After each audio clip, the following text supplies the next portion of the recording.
This is your host, Danny, and this is English Plus. So today in Knowledge Plus, we're going to answer the question, who Aristotle is. What is the universe made of? Why do accidents happen? How do animals grow? Ancient Greek philosopher Aristotle tried to find answers to big questions like these.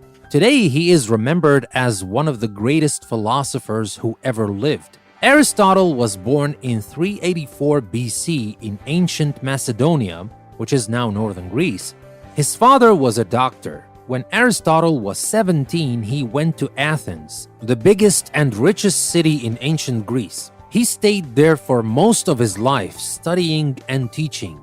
He set up his own school where students discussed new ideas while strolling in the gardens. From 345 to 335 BC, Aristotle lived in Macedonia. He worked as a tutor to Prince Alexander, who later became known as Alexander the Great.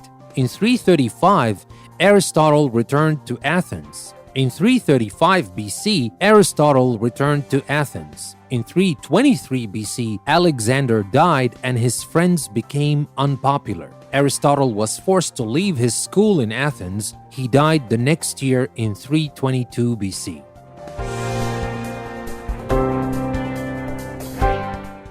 Aristotle studied many subjects, but he was most interested in science, especially biology, zoology, and astronomy. He tried to find out how humans think and how they experience the world around them. He also tried to describe invisible things such as the mind and the soul. He invented a new science called causality.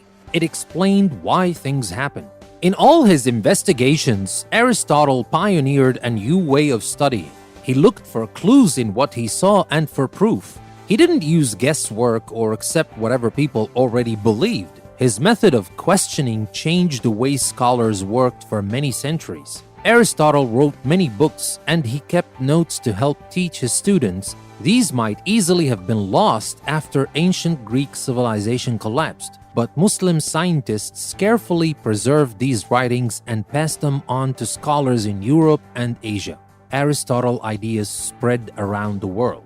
So that was in a nutshell about Aristotle. Don't forget to visit our website, EnglishPlusPodcast.com, to learn more. With that being said, this is your host, Danny. Thank you very much for listening to another episode from English Plus Podcast. I will see you next time.